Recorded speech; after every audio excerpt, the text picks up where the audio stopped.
He almost didn't make it to Dallas. If one team had picked one spot earlier, the Dallas Cowboys would have lost the best player in their entire draft class. And nobody saw it coming until it was almost too late. If you're a Cowboys fan, what you're about to hear is going to make your heart race, because this isn't some old rumor. This is exactly what happened just weeks ago, and most fans still don't know how close it came to falling apart. Stick with me for the next few minutes, because by the end of this video you're going to understand why Jerry Jones made a decision that could define the next 5 years of this franchise, and why it almost slipped through his fingers.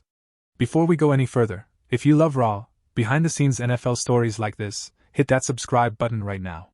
I put real hours into digging up what actually happened behind closed doors, not just repeating headlines, and it means everything when you're part of this channel. So subscribe, turn on the bell, and let's get into it. Now here's the moment that changes everything. It's April 23, 2026. The Cowboys are sitting there with the 12th overall pick in the NFL draft.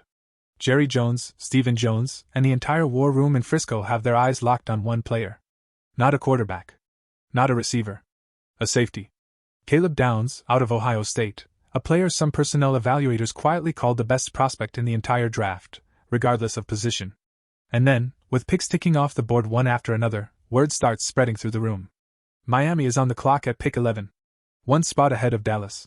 And there are whispers, real ones, not just draft night paranoia, that Miami might have their eyes on the exact same player. Think about that for a second. The Cowboys had spent months building their draft board. Scouts had flown across the country. Coaches had sat in film rooms until 2 in the morning. And all of that work was about to come down to a single pick, a single spot, standing between Dallas and the player they wanted most. So what do you do when you're staring down the barrel of losing the guy you've built your entire draft strategy around? You don't sit back and hope. You move. This is where it gets interesting, because the Cowboys didn't just get lucky. They forced the outcome. Dallas made a trade with the Miami Dolphins, sending away the number 12 pick along with 2 fifth-round selections just to jump one single spot ahead, to number 11. One spot. That's it. That's how close this whole thing was. If Dallas hesitates for even a few minutes, if Miami decides on their own to take Downs at 11, this story has a completely different ending, and the Cowboys walk away from the 2026 draft without the player who was supposed to fix the worst part of their entire roster. Now let's talk about why this player was worth giving up that much just to guarantee it. In 2025, the Cowboys had, statistically, one of the worst defenses in the entire NFL. Not just below average, actually the worst. Dallas allowed more points per game than any other team in football, over 30 a game, and gave up more passing yards per game than anyone else too. If you're a Cowboys fan, you remember watching those Sunday afternoons, watching opposing quarterbacks pick apart a secondary that had no answer, watching a defense that couldn't get off the field on third down, watching leads disappear in the fourth quarter over and over again. It got so bad that the team fired their defensive coordinator, brought in a completely new coaching staff, and basically admitted publicly that the entire defensive identity of the Dallas Cowboys needed to be torn down and rebuilt from scratch. That's the environment this draft pick was walking into. Not a team that needed a nice-to-have player. A team that needed a foundation, someone who could organize the back end of a defense that had completely fallen apart the year before.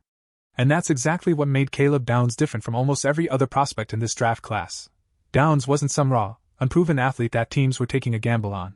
He had already proven, at the highest level of college football, across 2 different programs, that he was special.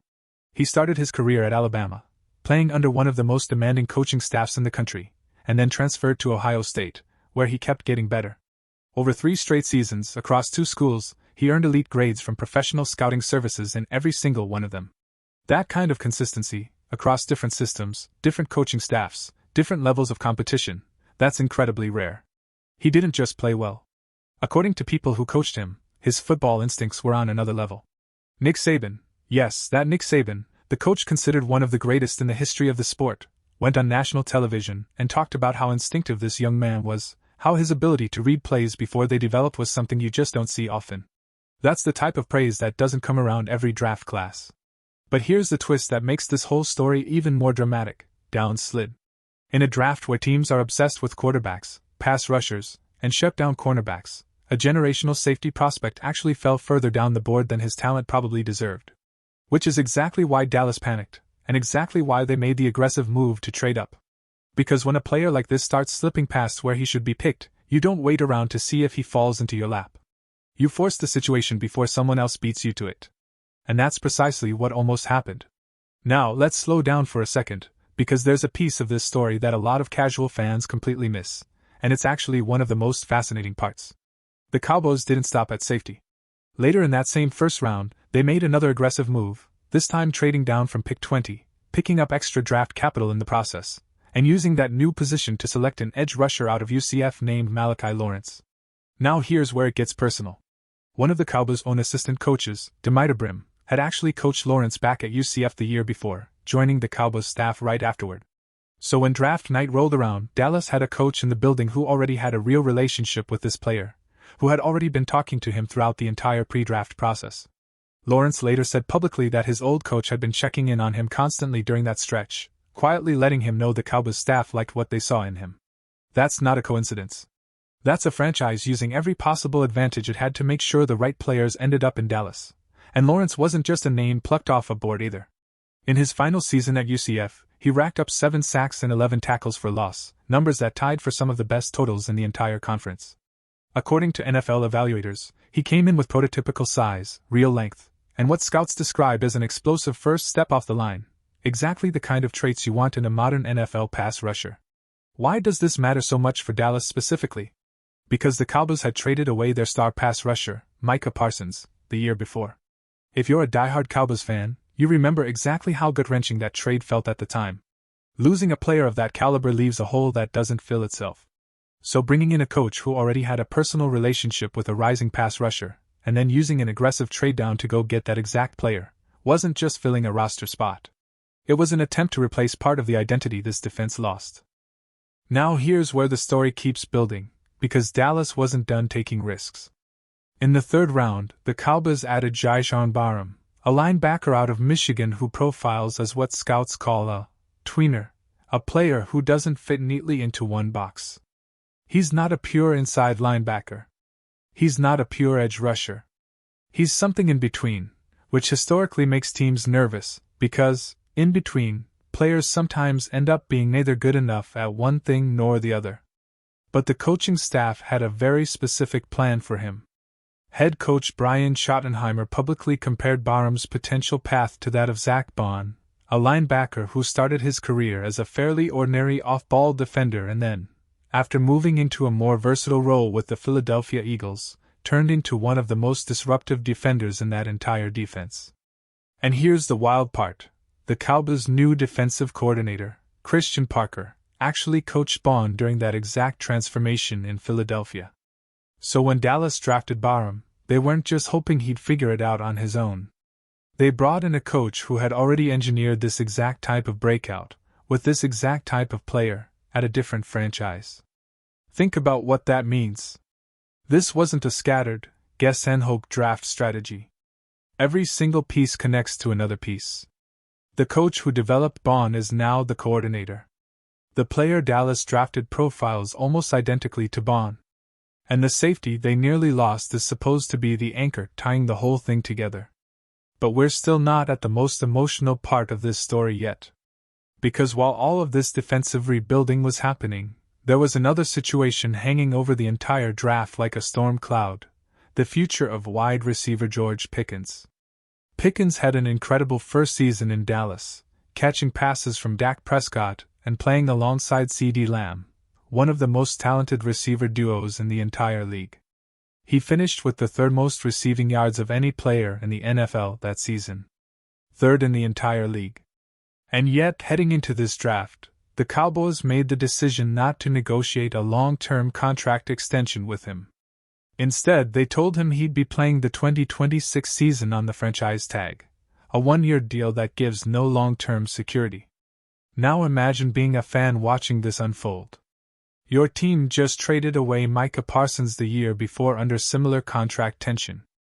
And now here's another star player, coming off a career year, being told there won't be a long-term deal on the table right now. Fans across social media were bracing for the worst, wondering if this was the beginning of another painful departure. And then, during the draft itself, with the 20th overall pick sitting right there, Dallas had a golden opportunity to draft his potential long-term replacement. USC receiver Malachi Lawrence, the reigning Biletnikoff Award winner given to the best receiver in college football, was still on the board. This is the moment. If the Cowboys draft Lemon here, It sends a very clear message that the front office may be preparing to eventually move on from Pickens, the same way they moved on from Parsons. But they didn't take him. Instead, Dallas traded that pick away entirely, moved down, and didn't select a single wide receiver until the very last round of the draft, using a late pick on a speed receiver out of East Carolina named Anthony Smith. That decision spoke louder than any press conference could. By passing on a top receiver prospect at a moment when they easily could have justified taking one, the Cowboys were essentially signaling that Pickens is part of their long-term plan, at least for now. Shortly after, Pickens and his representatives confirmed he would in fact sign the franchise tag for this season, quieting some, but not all, of the tension that had been building around his future in Dallas. Now let's step back and look at the full picture, because this is where everything comes together. 7 total picks. 6 of them used on defense. 1 franchise, coming off the worst statistical defensive season in team history, using nearly every single selection to rebuild that side of the ball from the ground up. A safety they nearly lost to a division rival 1 pick away. An edge rusher connected to their own coaching staff through a personal relationship built the year before. A linebacker whose entire developmental blueprint was already tested and proven by the same coordinator who's now leading this Dallas defense. And in the background, a receiver situation that could have blown up into another Parsons-style departure, but instead got quietly stabilized by what the front office chose not to draft. According to professional scouting grades released after the draft, Dallas earned a solid overall grade for this class, with evaluators specifically pointing to Downs as one of the best value picks of the entire draft, given how far he slid before Dallas made their move to secure him. But grades on paper don't tell you the emotional part of this story. They don't tell you what it actually felt like inside that Frisco war room when word came through that Miami might be circling the same guy. They don't tell you the tension of watching a board where the player you've built your entire off-season plan around is suddenly 1 pick away from being gone forever. They don't tell you what it means for a coach to walk into a building already knowing, already trusting, one of the very players his new team is about to draft. This is what makes this Dallas Cowboys draft class genuinely one of the most fascinating stories of the entire 2026 offseason. Not because of flashy quarterback drama. Not because of a blockbuster trade for a superstar. But because of how close this franchise came to losing the one player who might end up meaning the most, and how they refused to let it happen. So now the real question becomes, was it worth it? Giving up an extra first-round adjacent pick and 2 fifth-rounders just to move up 1 single spot? History says teams that panic and overpay in the draft often regret it years later. But history also says that when a truly special player starts sliding down the board, the teams who move aggressively and secure him are often the ones who end up looking like geniuses 5 years down the line. Right now, nobody knows for certain which version of this story Dallas is living in. But what we do know is this: for 1/10 stretch on April 23, 2026, the Dallas Cowboys came within a single